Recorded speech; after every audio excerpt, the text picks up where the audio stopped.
Hello বন্ধুরা, আবারও একটি নতুন চিকেনের রেসিপির সাথে আমি হাজির হয়ে গেছি। তো দেখো, আমি পেঁয়াজ ভাজতে দিয়েছি। এটা কিন্তু সর্ষের তেলে আমি পেঁয়াজটাকে ভাজছিলাম। পেঁয়াজটা একটু লাল হয়ে আসার পরে আমি আদা, রসুন, কাঁচা লঙ্কার পেস্ট করে দিয়ে দিলাম।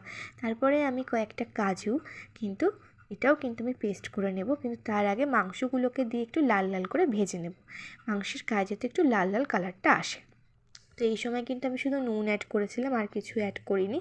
তো এরপরে যে আমি কাজু বাদাম পেস্টটা করেছিলাম সেটা দেবো, কিন্তু তার আগে কিছু মশলা, যেগুলো নুন, হলুদ, জিরে গুঁড়ো, লঙ্কার গুঁড়ো, সেগুলোও দিয়ে কিছুক্ষণ ধরে মাংসটাকে ভেজে নেব ভালো করে। তো তারপরে দেখো, এই কাজু বাদাম পেস্টটা আমি দিয়ে দিলাম। তারপরে কিছুক্ষণ কষাতে থাকবো যাতে তেলটা ছেড়ে আসে। তো দেখো, কাজু বাদাম দেওয়ার ফলে কিন্তু কালারটা কত সুন্দর হয়ে গেল। কালারটা একদম চেঞ্জ হয়ে আসছে দেখো, আর দেখতে কিন্তু খুব সুন্দর লাগছে। আর কাজু বাদাম দেওয়ার ফলে কিন্তু গ্রেভির থিকনেসটাও অনেকটাই বেড়ে যাবে। এবার দেখো, এখানে প্রায় 4 টেবিল স্পুন মতন আমি টক দই নিয়েছি। তো টক দইটাকেও আমি মিক্সিতে একটু ফেটিয়ে নিয়ে তারপরে আমি অ্যাড করে দিলাম। তো টক দইটা যখন দেবো, গ্যাসটা কিন্তু আমাদের লোতে রাখতে হবে। তারপরে দেখো, আবারও কিছুক্ষণ লো ফ্লেমে রেখে ভালো করে কষিয়ে নেব।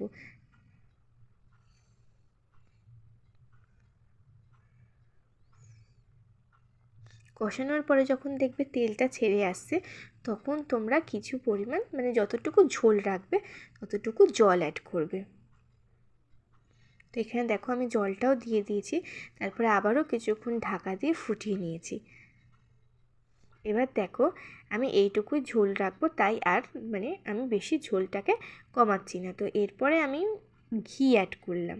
তো ঘিটা প্রায় 1.5 টেবিল স্পুন মতো তোমরা অ্যাড করতে পারো। তারপরে তোমরা এখানে গুঁড়ো গরম মশলা দেবে। তো আমি এখানে শাহি গরম মশলাটা ইউজ করেছি। আর যেটা দিলে কিন্তু এখানে এই রান্নাটার মেন জিনিস হচ্ছে এই কাসুরি মেথি। তো এই কাসুরি মেথিটা কিন্তু তোমাদের অ্যাড করতেই হবে, যার ফলে টেস্টটা একদম পাল্টে যাবে আর খুব সুন্দর খেতে লাগবে। তো এটা কিন্তু না দিলেই নয়, এটা দিতেই হবে। তো এই রান্নাটা কিন্তু আমি যখন করি সবসময় কিন্তু হলুদ ইউজ করি না। হলুদ ইউজ না করলে কিন্তু এই রঙটা আরও সুন্দর আসে। তো আজকে যেহেতু আমরা দুপুরবেলা এটা খাবো, আর বিশেষ করে তো ভাতের সাথে খাওয়া হবে, ওই জন্য আমি এখানে একটু হলুদ ইউজ করেছি। তো এই রান্নাটা কিন্তু সুগন্ধ যেমন হয় তেমন খেতেও খুব ভালো হয়।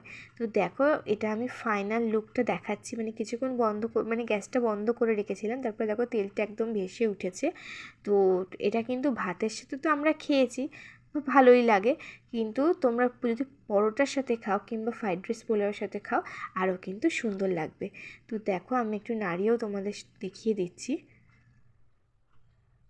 তো তোমরা কিন্তু অবশ্যই এরকমভাবে একবার বাড়িতে ট্রাই করো, আর চেষ্টা করো পরোটার সাথে খাবার। তো কেমন হয়েছে জানিও।